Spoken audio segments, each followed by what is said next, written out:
bonjour à toutes et à tous. Je suis Bertrand Lézère, je suis un dirigeant de Synapse Informatique et puis pour raconter un peu ma découverte de l'agilité, c'était il y a quelques années dans un tout petit séminaire Valtech, on était je sais pas, une dizaine dans une toute petite salle et ça m'a beaucoup impressionné ce jour-là et depuis j'ai continué à m'y intéresser et à suivre tout un tas de séminaires et de sessions comme celle qu'on va faire aujourd'hui.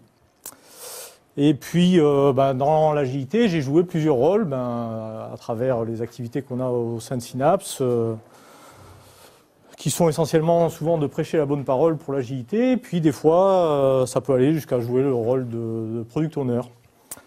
Je vais laisser Frédéric se présenter aussi. Bonjour, je suis Frédéric Bré. Donc, au sein de Synapse, j'ai été chef de projet et depuis 2 ans maintenant, je suis Scrum Master au sein d'un projet en TMA qu'on va voir là dans les slides à venir. Alors, hop. Non, ça ne veut pas. Ça marchait tout à l'heure. Ouais. Un petit écran sur les sponsors. Voilà, hop. 2 petits mots sur Synapse. Synapse, on fait du conseil, de l'expertise. On a développé maintenant un pôle solutions aussi autour des problématiques de gestion de l'eau. Et puis, au sein de Synapse, l'usage des méthodes agiles s'est imposé au fil du temps comme étant une solution en fait pour résoudre les problématiques qu'on rencontre régulièrement sur les différents projets, quelle que soit leur forme. Donc c'est comme ça que cette culture agile est arrivée à Synapse progressivement. On ne va pas en faire plus. Ce pot de peinture, pour vous expliquer que c'est un peu peinture fraîche, ça va être la première fois qu'on fait cette présentation devant un public. Donc si vous voyez encore des gouttes qui traînent, vous nous en excuserez. Venons-en au sujet. Donc le sujet, c'est la TMA qui voulait devenir agile. Donc on avait une TMA qui fonctionne un peu de façon classique, et puis elle a été bien tentée par ce que proposait l'agilité, cette TMA. Alors pourquoi est-ce qu'on a eu envie de vous présenter ça aujourd'hui ? Parce que c'est vrai qu'on voit dans ce genre de manifestations pas mal de sessions qui parlent de façon un peu théorique des méthodologies agiles. Et puis là, on s'est dit, ça serait intéressant de faire un retour d'expérience. Non seulement c'était intéressant de faire un retour d'expérience, mais en plus, ce retour d'expérience, de le faire sur la TMA, qui n'est pas le type de projet sur lequel très naturellement on pense à faire de l'agilité. On s'est dit, tiens, c'est quand même assez intéressant d'avoir ces éléments-là. On va faire un peu classiquement, mais je ne sais pas si les gens ont changé entre-temps dans la salle, mais c'est vrai que c'est intéressant de savoir un peu dans l'auditoire qui est-ce qui fait de l'agile. Je crois qu'on a déjà posé la question tout à l'heure, mais moi j'étais dans le mauvais sens pour voir qui est-ce qui a répondu. Alors qui est-ce qui pratique l'agilité sur ces projets actuellement? Et puis qui est-ce qui est confronté à de la TMA, ou qui est-ce qui fait des projets de TMA? Très bien, merci. Donc on va vous raconter un petit peu l'histoire de notre projet. Vous allez voir, il y a un petit déroulé. Et puis de temps en temps, on fera un focus sur un point particulier pour essayer d'éclairer les choix qu'on a faits. Je suis fâché avec ça. Alors, d'où on est parti? Donc d'une TMA déjà classique, avec un système d'information composé de plusieurs applications. On en a d'ailleurs toujours une trentaine à maintenir et à faire évoluer. Donc on les avait déjà depuis même un peu plus de 4 ans. Une des particularités de cette TMA, c'est qu'elle était composée de 2 maîtrises d'ouvrage qui étaient réparties par domaine fonctionnel. Chaque maîtrise d'ouvrage avait aussi un certain nombre, sur la trentaine d'applications, chacune avait un certain nombre d'applications. La MOE, alors d'ailleurs pendant que j'y pense, vous allez voir, on parle de MOE, MOA, c'est un peu volontaire, on ne parle pas de product owner, c'est un peu pour faire la transition avec la TMA classique d'où on est parti. Donc l'équipe MOE était composée, est toujours composée de 4 ingénieurs, et l'environnement technologique était assez varié, allant de clients lourds à des sites web, à des web services, des technologies allant donc de Power Builder, pour tout ce qui est client lourd, à du .NET, du Java. Donc un environnement assez varié.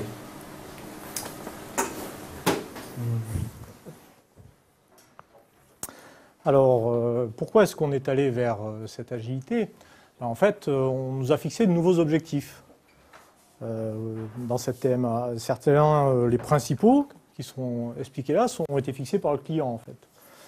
Donc, pour donner quelques mots sur le client, en fait, c'est une mutuelle de complémentarité santé, donc qui gère tout ce qui est remboursement de frais de santé en plus de la sécurité sociale. Et c'est une structure qui est passée en peu de temps de quelques dizaines de milliers de personnes protégées, donc d'adhérents, à aujourd'hui 400 000 personnes protégées. Donc il y a eu déjà un changement d'échelle. Au-delà de ce changement d'échelle, il y a eu aussi la volonté de passer d'un système d'information qui était à un usage purement interne, c'était son propre système d'information qu'elle avait développé pour correspondre à ses propres besoins, pour avoir une économie du projet qui soit acceptable. Ils ont décidé de diffuser ce système d'information, ce produit, à d'autres organismes mutualistes qu'eux-mêmes.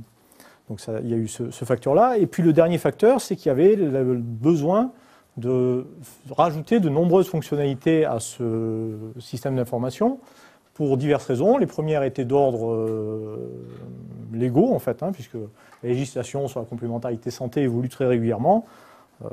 Récemment, il y a des histoires de taxes, etc. Donc on est souvent confronté à ce genre de problématiques, mais aussi une nécessité de proposer de plus en plus de services aux adhérents de la mutuelle pour des questions là concurrentielles. Donc il fallait avoir un avantage concurrentiel par rapport aux autres. Et donc ça passait par la mise à disposition de services nouveaux. Donc ça, c'est les objectifs principaux qui ont été fixés par le client. Et puis il y avait des objectifs secondaires qui ont été en fait amenés par notre propre réflexion. On s'est dit, aujourd'hui, on a une TMA qui fonctionne, qui tourne, qui ronronne un petit peu. C'est bien, mais on doit pouvoir certainement faire mieux que ça. Puis en plus, il fallait répondre à l'exigence des objectifs principaux. Dans cette équipe, on sait aussi que c'est un petit peu segmenté. On n'a pas beaucoup de polyvalence des différents intervenants de l'équipe. Donc il fallait résoudre cette problématique-là. On a aussi besoin de trouver, ceux qui ont été confrontés à la TMA savent bien qu'au bout d'un moment, ça peut devenir un petit peu répétitif quand même. Donc il faut trouver un moyen, là aussi, de trouver une motivation tous les jours pour chacun des participants à s'investir dans cette TMA. Donc voilà le cadre un petit peu, le point de départ en fait de notre histoire.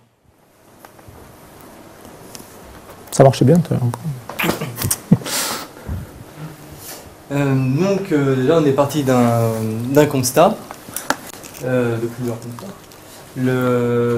La segmentation de l'information, déjà au sein de l'équipe, puisqu'on était on avait déjà une gestion de faits techniques, avec des répartitions entre les anomalies, les évolutions, mais ces informations-là étaient assez données de façon plus ou moins arbitraire à tel ou tel développeur, et donc chacun ne connaissait pas forcément ce que tel développeur ou tel développeur faisait, qu'est-ce qui se passait au niveau de l'application. Voilà. On avait une mauvaise prédictibilité puisque c'était globalement au fil de l'eau, en fait. Bon, il y avait quand même des réunions, mais c'était assez informel et il n'y avait pas de fil conducteur, en fait, très clair sur ce qu'il y avait à faire pour faire évoluer les produits. Et une faible implication dans le projet, c'est un peu, ça rejoint un petit peu aussi le premier point, où du fait du manque de communication au sein de l'équipe et en interaction éventuellement avec la MOA, il pouvait y avoir aussi un peu une démotivation où chacun fait sa tâche et puis se préoccupe pas du reste, et du produit et de l'équipe. Et pour la partie maîtrise d'ouvrage, en fait, là aussi, on rencontrait des difficultés. Alors, je retranscris un peu celle que rencontrait la maîtrise d'ouvrage. Elle rencontrait la problématique, c'était effectivement d'organiser les priorités. Ne sachant pas effectivement comment la maîtrise d'œuvre aussi était capable de traiter les demandes qu'elle faisait, dans quel délai, avec quelle charge, c'était difficile à évaluer vraiment. On avait donc cette problématique sur les priorités, l'organisation des versions aussi, qu'est-ce qu'on met dans une version, comment est-ce qu'on définit ce qui est important à mettre dans une version, etc. Donc il y avait vraiment un flottement au niveau de la maîtrise d'ouvrage, et c'était beaucoup plus un travail en réaction qu'un travail réfléchi en fait. Alors la solution, le mystère n'est pas bien... C'était l'agilité, évidemment. Mais dans notre TMA, ça paraissait quand même pas évident au départ. Alors, on s'est dit quand même, l'agilité, c'est peut-être la solution aux problèmes qu'on rencontre. Et on s'est dit, qu'est-ce qui pourrait résoudre nos problèmes? On savait qu'il y avait des problèmes d'organisation. Alors on s'est dit, Scrum, ça pourrait être une bonne solution pour traiter cette problématique-là. Et puis, il y avait aussi des choses à améliorer au niveau du fonctionnement de l'équipe. On s'est dit, il y a peut-être des pratiques XP aussi qui seraient intéressantes. Donc, on s'est dit, on va partir sur quelque chose qui mélange un petit peu les deux. Et c'est ce qu'on va essayer de continuer à vous raconter par la suite. Donc, au moment où on a pris cette décision, on s'est dit, regardons un petit peu qu'est-ce qui va nous permettre d'y arriver et qu'est-ce qui va nous empêcher d'y arriver. Donc, on avait un certain nombre de freins dès le départ. Ces freins, c'est qu'on avait une équipe qui n'était pas formée à l'agilité, un client qui n'était pas du tout sensibilisé à l'agilité, je pense qu'il ne connaissait même pas le mot quand on a commencé à leur en parler. On l'a évoqué tout à l'heure, on avait plusieurs maîtrises d'ouvrage, ce qui ne simplifie pas vraiment, Michel l'a évoqué tout à l'heure, ne simplifie pas vraiment le problème. On savait qu'on allait avoir des problèmes de disponibilité de la maîtrise d'ouvrage, parce que pour plusieurs raisons, des raisons culturelles. On avait des maîtrises d'ouvrage bien installées dans leur bureau, préoccupés par tout un tas de tâches et rarement disponibles. Et puis on était dans une TMA. Alors une TMA, ça veut dire qu'on avait des technos qui ne sont pas toujours dernier cri. On ne devait pas gérer en parallèle des évolutions et des anomalies. On est en production, donc on se retrouve face à des situations d'urgence. Et puis on a aussi un cadre contractuel spécifique à la TMA. Alors ce cadre contractuel, à quoi il ressemblait? On travaillait beaucoup avec des indicateurs de performance. Le nombre d'anomalies qui ont été traitées, le nombre d'évolutions qui ont été traitées, les délais de résolution, etc., etc., qui faisaient donc une approche très indicateur comme ça de la qualité et de l'efficacité de la TMA.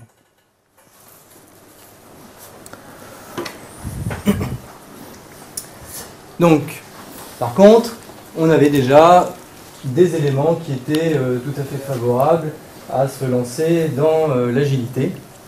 On employait déjà quelques concepts, comme par exemple donc, les cycles itératifs. Donc ça, c'était essentiellement dans le cadre d'évolution importante, où en général, on essayait de faire le noyau de l'évolution. On faisait une présentation à la maîtrise de l'ouvrage qui validait, qui faisait ses retours, et on avançait, ainsi de suite, en rajoutant petit à petit, en enrichissant l'évolution demandée. Donc on avait déjà un peu la notion de cycle itératif. Les collaborateurs, notamment la MOE, étaient aussi commençaient à être prêts, ouverts au changement. Puisque, comme je le disais au début, ça faisait un peu plus de 4 ans qu'on était dans la routine, entre guillemets, et donc ils étaient assez contents de se lancer dans une nouvelle aventure et de voir si en plus ça pouvait porter ses fruits. Même si, en parallèle, il y avait quand même différents comportements, les états d'esprit de chacun pouvaient être à la fois... qui étaient enthousiastes, d'autres un peu sceptiques, d'autres demandaient à voir. On avait également, donc, je ne sais plus si on l'a dit, donc je ne voudrais pas gâcher la suite. Non, on était parti plus sur Scrum. et donc notamment dans Scrum, l'organisation des lieux, à savoir la maîtrise d'œuvre et la maîtrise d'ouvrage ensemble, dans les mêmes bureaux, est un point très important. Donc là, on avait l'avantage d'être chez le client, et déjà toute l'équipe MOE, du moins, était dans le même bureau, ce qui a facilité un petit peu les choses. Alors je vais faire justement un petit focus sur un point particulier qui était comment convaincre la maîtrise d'ouvrage en fait, de changer la façon de faire, sachant qu'on va lui demander des nouvelles choses, hein, on va lui demander une application différente, très différente même de ce qu'elle faisait jusqu'alors. On va lui demander de s'organiser, d'anticiper plus que ce qu'elle le faisait. Et on va lui demander, donc, dans cette application différente, il y a effectivement tout ce qui fait Scrum, c'est-à-dire de participer aux différentes cérémonies, hein, au lancement de sprint, aux revues de sprint, aux rétrospectives, qui sont des activités, effectivement, qui n'existaient pas, qui n'avaient pas l'habitude de mener. On en était à un comité de suivi mensuel, c'était pas du tout cet esprit de fonctionnement. Alors, l'idée, c'était de faire quelque chose où on dit, bah, voyez, on exige des choses de vous, mais en échange, on vous explique dès le départ qu'est-ce que vous allez gagner. Hein, je pense que c'est une bonne façon pour arriver à son objectif. Dire oui, on va vous demander des efforts, mais de l'autre côté, voilà ce que vous allez gagner. Alors, on ne pouvait pas dire on va tout révolutionner, ça va changer complètement la vie de la TMA. Elle ne marchait pas si mal que ça, cette TMA, donc il n'y avait pas tout à refaire. Mais on savait qu'il y avait deux aspects quand même qui étaient importants. C'était de pouvoir leur donner cette visibilité et cette prédictibilité. C'était, on l'a évoqué au départ, je crois, c'est deux choses qui manquaient au projet, qui conduisaient à des travers et qui étaient indispensables pour pouvoir réussir dans les objectifs qu'on a cités tout à l'heure. Et on sait bien que grâce à l'application de la méthodologie agile, si on réussit, on avait des chances d'obtenir ces éléments-là. Donc on leur a mis un petit peu ce marché dans les mains, et eux, ils ont fini par accepter. Alors on va voir ensuite quels sont les moyens qu'on a mis en œuvre. Mais j'ai rajouté, mais ce n'est pas tout de suite aussi. Il faut leur expliquer qu'au moment où on va mettre la méthode en place, on va d'abord commencer par les efforts, hein, et ça va durer un certain temps, et après on récoltera les fruits. C'est une démarche assez classique, mais qu'il ne faut pas oublier de rappeler, parce que sinon on risque vite d'aller à l'échec en fait, et au rejet de la méthode. Alors les moyens mis en œuvre, le premier, ça a été la sensibilisation à l'agilité. Cette sensibilisation, elle s'est faite aussi bien pour l'équipe maîtrise d'œuvre que pour la maîtrise d'ouvrage. On est arrivé à traîner une partie, pas tout, mais une partie de notre maîtrise d'ouvrage, justement à l'Agile Tour. On leur a fait faire des XP Games, etc. Donc on a commencé à leur montrer un petit peu ce que ça veut dire, à ce qui commence à toucher du doigt ce que ça pouvait apporter, ce que ça remettait en cause dans la façon de faire, et qui commence à voir aussi, en complément de la démarche que j'expliquais tout à l'heure, quels gains ils allaient pouvoir en retirer. On a aussi fait donc il y a de la formation pour être une formation Scrum Master, et on a fait aussi, au-delà de la participation à des manifestations comme ça, on a fait aussi une présentation Scrum plus traditionnelle et plus complète aux équipes en interne, pour que tout le monde parte avec le même bagage, et le même discours, le même vocabulaire. Et après, c'est à toi. Donc dans les moyens, comme je disais quelques slides avant, l'équipe déjà était dans la même pièce, donc ça c'était un bon point. Malheureusement, on n'a pas pu tirer les deux MOA, même aucune des deux d'ailleurs, dans notre pièce. J'ai même une anecdote à ce sujet.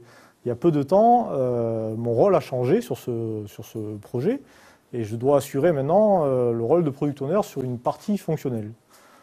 Et qu'est-ce qu'on m'a proposé là? Je suis dans le bureau de l'équipe actuellement. Qu'est-ce qu'on m'a proposé? Est-ce que tu veux un bureau pour toi? Tout seul. Ah, j'ai dit non, surtout pas, je veux rester avec eux, et je vous invite même à venir avec nous tous ensemble. Donc il y a vraiment, les aspects culturels sont vraiment très forts, il faut toujours combattre contre. Et donc oui, et on a essayé de mettre en place seulement quelques pratiques dans un premier temps, pour pas non plus tout chambouler les esprits, puisque voilà, de par cet exemple-là, alors que ça fait déjà 2 ans qu'on a mis en place l'agilité, au bout de 2 ans, il y a quand même il y a certains principes qui n'arrivent pas à oublier. Et donc pour ça, on a gardé les plus grands principes de Scrum, dans un premier temps du moins. Donc tout ce qui est sprint backlog, on a le product backlog, les sprint planning, le planning poker, les revues de sprint, le daily meeting. L'objectif, c'était que la MOA vraiment accepte ce changement qui, pour elle, était quand même un grand bouleversement. Et donc on a introduit vraiment à petite dose. Il y avait une dose nécessaire au début pour que la mayonnaise prenne, mais après, voilà, il fallait agrémenter la mayonnaise avec d'autres petits ingrédients. Alors les débuts. Les débuts. Et donc, après tout ça, au bout d'un moment, il a bien fallu y aller, il faut le jeter à l'eau. Et le premier sprint, grande expérience. Donc on est arrivé là, tous, membres de la MOA, membres de la MOE, devant ce grand tableau qui est le radiateur d'information qui à ce moment-là était quasiment vide, pour pas dire totalement vide. Et qui fait quoi, comment on se tient, est-ce qu'on est debout, est-ce qu'on est assis, qui est-ce qui manage la réunion, mais non, c'est pas vraiment une réunion, mais c'est qu'est-ce qu'on fait avec les petits post-it, qu'est-ce que c'est rigolo, des petits post-it. Alors là, justement, on est obligé, dans le premier sprint, et régulièrement, de leur réexpliquer, après ça vient quand même, mais de leur réexpliquer, de leur redire à quoi ça sert. Et bon, ça rentre dans les esprits petit à petit, mais voilà, le premier, c'était qu'est-ce qu'on fait donc avec ces petits post-it, on écrit des choses dessus. Ouais, mais c'est bizarre d'écrire ça là-dessus, de coller ça sur un tableau. Il y a des outils informatiques. Pareil, qu'est-ce que c'est que vos cartes là, avec des chiffres dessus, vous voulez faire un poker, ouais, belote, rebelote. On a eu plein de bagues là-dessus. Et donc là, assez difficile au début, donc toujours accompagner, réexpliquer, redémontrer. Et ça, c'est vraiment le leitmotiv pour bien faire la transition. Et bien évidemment, ne pas choisir un moment critique. C'est-à-dire que si c'est une migration, un changement d'OS ou j'en sais rien, ne le faites pas à ce moment-là. C'est déjà assez compliqué comme ça. Ouais. Il faut imaginer que les débuts vont être difficiles quand même. On va refaire un petit focus à ce moment-là sur l'outillage aussi. Donc l'outillage, qu'est-ce qu'on a? Donc comme je vous disais avant, on a un grand mur qui doit faire pas loin de la taille de ce tableau. Et sur à peu près haut comme ça, enfin une belle bête déjà. Des post-it. Alors au début on avait des post-it, et puis pour des raisons notamment pratiques, on utilise de la bombe à post-it. Donc les user stories sont faites automatiquement par informatique, avec notre outil de gestion d'effets techniques. Donc elles sont imprimées automatiquement. Les producteurs saisissent ça via l'outil d'effets techniques et ils ont juste à l'imprimer. Donc on a mis des codes couleurs parce que justement, là, je ne sais pas si vous voyez bien, il y a du jaune et du vert, grosso modo. C'est ce qui correspond aux 2 domaines fonctionnels des 2 maîtrises d'ouvrage. Donc c'est pour ça qu'on a de la colle, puisque on imprime directement, voilà, ça imprimante, un petit coup de bombe et hop, on colle. On a un tableur pour suivre tout ça et rajouter divers indicateurs. Un outil de tracking, donc ce que je vous disais, l'outil de fait technique qui permet de quand même stocker tout ce qui a été fait et puis après pour le développement. Cet outil de tracking en plus c'est un résultat de l'histoire en fait. On l'avait bien avant de commencer l'agilité. Donc il a été aussi là, un des points un peu délicats, c'était de conserver cet outil quand même qui gardait la mémoire de tout le projet et qui était bien diffusé au sein du projet dans les diverses équipes, de continuer à le garder et d'arriver à le faire fonctionner dans le contexte de notre projet en agilité. On peut avoir le nom ou pas? d'objets de tracking. Ouais. Oui, il s'appelle Track Event, c'est une production Synapse Informatique. Ah, vous l'avez développé Ouais. D'accord. Donc avec plaisir. Quelqu'un qui s'occupe plein de temps de remplir les tâches, etc.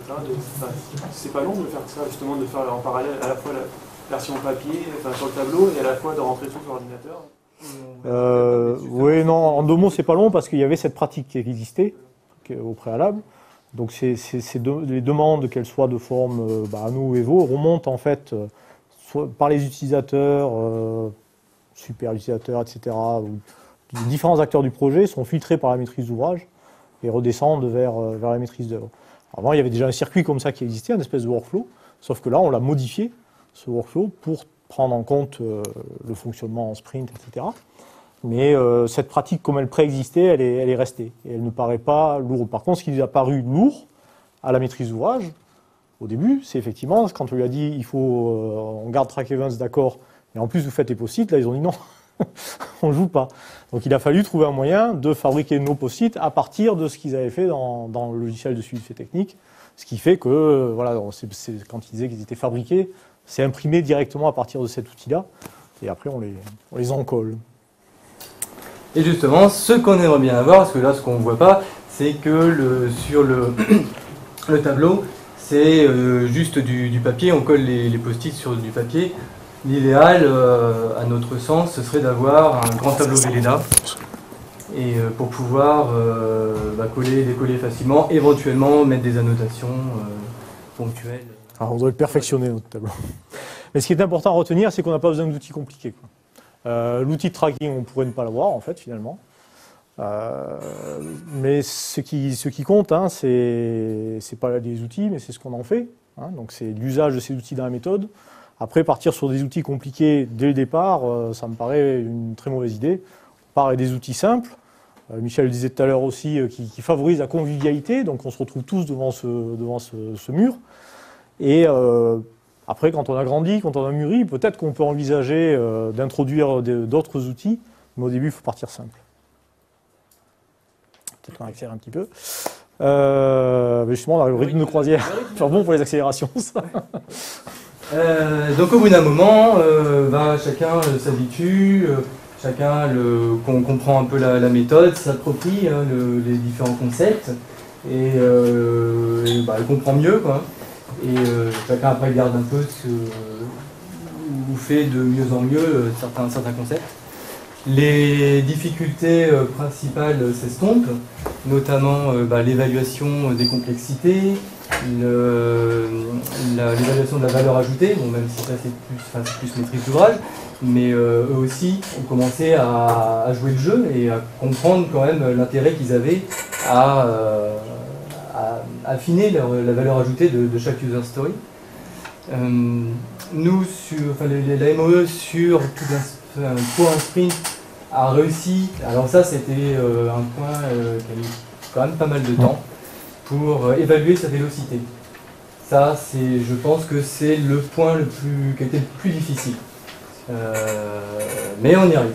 On y arrive et aujourd'hui ça se fait presque naturellement en fait. Quand il faut déterminer le nombre de points pour une fiche, maintenant l'ensemble de l'équipe et au planning poker, en général on tombe sur les mêmes valeurs. Voilà, vous savez tous, tous ceux qui ont pratiqué Scrum, un petit peu la difficulté qu'il y a entre d'une part déterminer la complexité sur les fiches et d'autre part déterminer la vélocité globale de l'équipe sur un sprint. L'adéquation n'est pas évidente, ça peut donner de la frustration sur les premiers sprints à la maîtrise d'ouvrage parce que on lui a fait miroiter une certaine vélocité et puis des fois on se rate dans un sens ou dans l'autre d'ailleurs. Et donc c'est un moment un peu difficile à passer parce que là aussi il faut remettre le travail sur la planche pour leur dire oui c'est vrai, on n'a peut-être pas atteint ce qu'on vous avait promis mais c'est normal, c'est la phase de réglage. Petit à petit, on va y arriver, quoi. Et c'est le dernier point du slide, hein, c'est que quand on arrive petit à petit vers ce rythme de croisière, ça y est, les premiers effets bénéfiques se font sentir sur le projet. Ces effets, ce sont ceux qu'on a évoqués tout à l'heure. Hein. Le fonctionnement de l'équipe s'améliore, la prédictibilité est meilleure. On commence à se dire, ça a bien amorcé, ça y est, quoi. attention même, la routine peut finir par s'installer. Alors on va l'évoquer tout à l'heure, comment éviter cette routine. Mais c'est vrai que c'est un danger, surtout on retombe dans notre problématique de TMA aussi. Hein. C'est un danger. Il faut ensuite remettre en cause tout ce qu'on a mis en place, le réévaluer, voir ce qui était bien, ce qui n'était pas bien pour ne pas sombrer dans la routine. Un petit focus sur les écueils. Le premier, c'est le refus d'adoption de la méthode. On l'a dit au fur et à mesure, en fait, il ne faut pas prendre le risque ou donner l'occasion aux différents acteurs, qu'ils soient ceux de l'équipe ou ceux de la maîtrise d'ouvrage, d'un moment donné, de refuser la méthode. Donc il faut éviter des erreurs un petit peu bêtes qui pourraient faire qu'il y ait un rejet en bloc, en fait. Hein.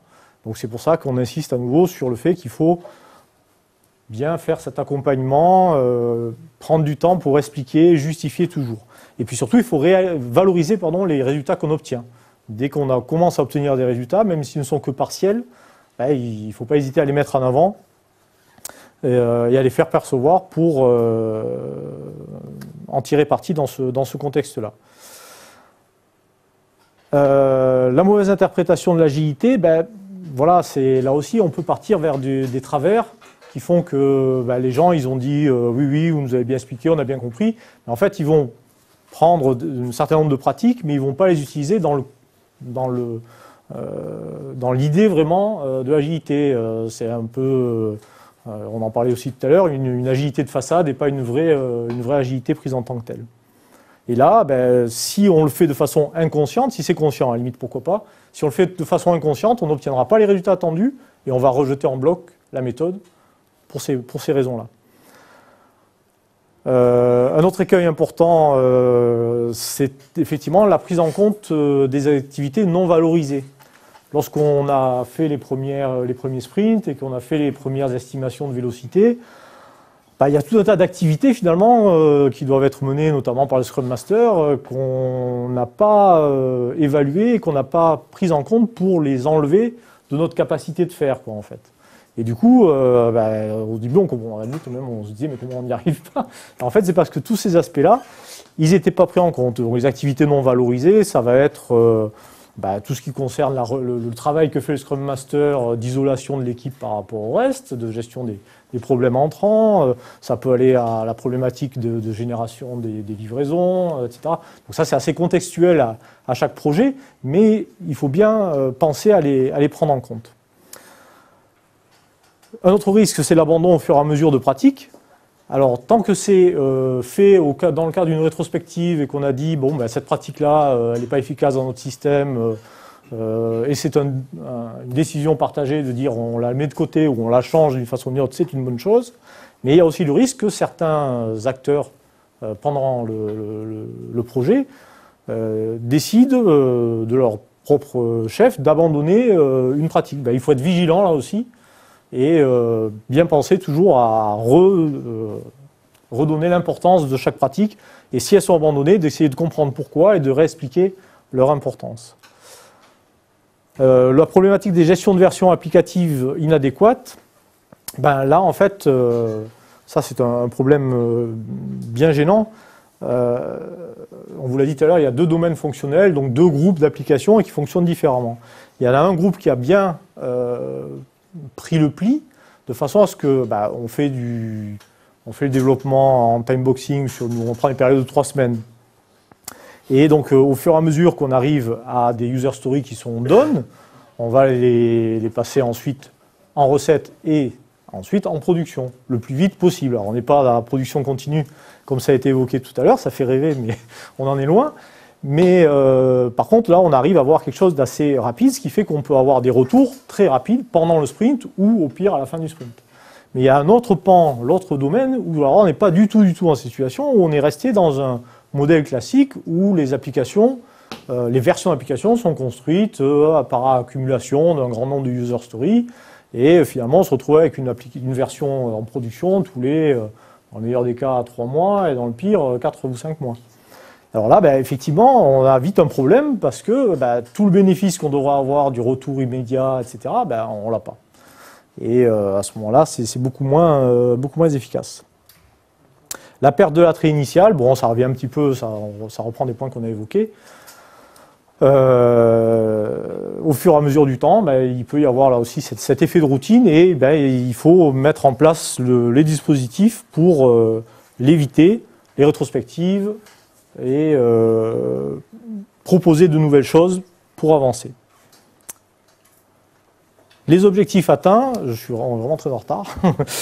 Au niveau projet, donc on attaque la phase bilan. Hein. On a eu les exigences du projet, ou les objectifs qui étaient présentés au début, on est arrivé à les respecter. On pense que si on n'avait pas fait quand même ce changement de méthode, on aurait eu beaucoup de mal à atteindre les objectifs qui ont été fixés en termes d'évolution fonctionnelle et d'élargissement du périmètre. Ça aurait été vraiment difficile. On a maintenant une bonne prédictibilité et ce qui nous fait plaisir, c'est que le management du projet s'appuie sur cette prédictibilité pour organiser le plan d'action du projet, la vie du projet. La priorisation selon la valeur, c'est pas encore parfait, je crois qu'on va le réévoquer peut-être rapidement tout à l'heure, mais c'est quand même quelque chose qui est important. Je vous l'avais dit au début, les maîtrises d'ouvrage, elles n'avaient pas conscience de la valeur ajoutée en fait pour décider de ce qu'ils allaient mettre en plus important dans une version. On faisait gros paquets comme ça. Bon. Aujourd'hui, c'est quelque chose quand même qu'ils ont fini par bien comprendre. Et aujourd'hui, ce qu'on réalise, c'est ce qui va apporter le plus de valeur ajoutée. Et ce qu'on peut sacrifier parfois sur un sprint, et on va voir qu'il y a des raisons qu'on le sacrifie, c'est ce qui va avoir le moins de valeur ajoutée. Ça fonctionne bien. Je te laisse sur la partie équipe. Oui, donc on va expliquer un petit peu. On a plus beaucoup de temps, mais il faudrait conclure. On est en plein dans la... On a jusqu'à 40 normalement. On va y arriver. C'est parce qu'il y a soulevé aussi. Donc au niveau de l'équipe, rapidement, les bénéfices ont été qu'elle était plus performante. Ça, c'était notamment lié donc, au delimiting. Ça, c'est vraiment super important. C'est vraiment un point très bénéfique, le delimiting, puisque chacun peut échanger sur une story, même s'il ne s'en occupe pas. Plus de polyvalence, pareil, tout le monde connaît mieux le projet dans sa globalité, puisque chacun assiste lors notamment du sprint planning, du delimiting. Assiste à chacun parle de ce qu'il a fait, de ce qu'il va faire, donc tout le monde est au courant de tout le fonctionnel du projet. Du coup aussi, chacun est impliqué, chacun peut intervenir, même si la personne ne va pas spécialement développer, elle va entendre ce qui se passe, elle va pouvoir dire « Ah mais moi je le verrais plutôt comme ça ». Et globalement, les conditions de travail sont meilleures, avec un petit bémol, notamment au début, en se plantant sur la vélocité, donc sur l'engagement qu'on s'est fait sur le nombre de points à réaliser, ça rajoute un petit coup de stress. Voilà, mais bon, ça c'est à régler. Ce qui a marché, je vais passer, ce qui a marché à peu près, les cérémonies de début et fin de sprint et les démonstrations. Pourquoi ? Parce qu'on n'a pas encore pris l'habitude d'y consacrer suffisamment de temps de préparation. Il faut qu'on le prenne en considération comme un élément vraiment du projet, pas quelque chose qu'il faut faire en fin de sprint vite fait parce que c'est prévu de le faire. Non, il faut vraiment qu'on y consacre un temps plus complet de façon à ce que ces cérémonies soient plus productives et mieux acceptées par tout le monde. Notre problème, c'est un peu la taille des user stories aussi. On a encore un peu de mal parfois à arriver à faire en sorte que les maîtrises d'ouvrage nous fassent des user stories de taille plus petites et plus facilement gérables. Ce qui n'a pas marché, pas marché. Il y a une gestion du produit de backlog, mais pour nous, elle n'est pas efficace au niveau qu'elle devrait avoir, parce que les maîtrises d'ouvrage n'y ont pas encore accordé l'importance qu'ils devraient y accorder. Ils ne se sont pas encore approprié ça comme un outil pour eux-mêmes, en fait. Ils le voient encore un peu une contrainte, plus que comme un outil qui va leur apporter du bénéfice. C'était pour toi. Donc, ce qui n'a pas été fait rapidement, on a dit des rétrospectives vraiment formalisées, cadrées, c'est-à-dire vraiment prendre son temps de les faire au sein de l'équipe MOE et avec la MOA. Et des pratiques XP comme TDD, la compilation, les tests unitaires, les compilations toutes les nuits, et les tests unitaires. Bon, après ça, c'est aussi lié à notre environnement, aux technologies employées, notamment Power Builder ne permet pas toujours de faire ces pratiques-là. C'est encore toi. Les axes de progrès, oui. Eh bien, mettre en œuvre les pratiques Scrum manquantes. Voilà, c'est ce que je disais tout à l'heure. La mayonnaise maintenant a pris, tout court même. Et il faudrait qu'on rajoute des ingrédients pour que ce soit encore meilleur. Donc les rétrospectives, mettre la MOA avec la MOE et rajouter des indicateurs, les divers indicateurs que Scrum propose. Il serait bien aussi d'améliorer la qualité des user stories et rappeler la méthode et à la MOE et à la MOA régulièrement parce que chasser le naturel, il revient au galop. Il faut régulièrement en remettre une couche et notamment inviter la MOA à l'Agile Tour ou nous-mêmes nous y allons à l'Agile Tour ou faire des formations. Mais bon, il faut le rappeler à tout le monde régulièrement. Un petit focus sur les spécificités de la TMA, on les a évoquées au début. Là, on apporte quelques idées. Les technos employés ne sont pas toujours dernier cri, on s'adapte, on prend les pratiques qu'on peut faire avec. On a des évolutions et des anomalies. Par rapport à un projet qui se crée, la proportion est très différente en fait. La difficulté, en fait, essentiellement, c'est de définir la valeur métier des unes par rapport aux autres. Autant pour une évolution, c'est assez simple, pour une anomalie, ça se discute. Donc c'est un point un peu délicat. La production en situation d'urgence, je l'évoquais tout à l'heure, en fait, on bénéficie de la capacité à accepter le changement, puisque c'est quelque chose d'intrinsèque. Seulement, on viole la règle d'immuabilité du sprint. Bon, il faut l'accepter, il faut l'organiser. Il faut savoir que si je rentre une anomalie bloquante, je vais sortir autre chose en échange, de façon à garder quand même une constance sur le volume de points qu'on a prévu. Et enfin, le cadre contractuel spécifique, je l'avais évoqué au départ, un petit peu ce cadre contractuel. Il faut aussi arriver avec son client, alors il faut que le client nous fasse confiance là-dessus, mais à faire évoluer ce cadre contractuel pour ne plus se baser sur des indicateurs tels qu'on les avait évoqués tout à l'heure, mais sur de nouveaux peut-être indicateurs, ceux que tu as évoqués dans les axes de progrès, et puis sur des pratiques, sur une façon d'évaluer le travail différente, en fait, une approche un petit peu différente au niveau de la contractualisation. Alors on va finir rapidement sur ce qu'il faut retenir. TMA et agilité, c'est possible, on y arrive. Il faut encore peut-être plus de conviction que si on part sur un projet tout neuf pour le faire. Puis, je crois qu'on a assez insisté sur le fait qu'il faut pour rabâcher. On n'a pas besoin d'un outillage complexe, quelques éléments très simples suffisent et on arrive vraiment à avoir des bénéfices très, très nets et mesurables en fin de course. Pour info, on en est donc à bientôt 2 ans et combien de sprints? On a démarré là le 30e. Voilà. Et ça y est, on a fini. Désolé pour ce temps un peu long. Et s'il reste quelques instants pour les questions, nous sommes à votre écoute. De toute façon, c'est la pause là. Oui, justement, c'est un espace important d'échange. Absolument. Alors vous pouvez nous poser des questions ici ou dehors, comme vous préférez. N'hésitez pas.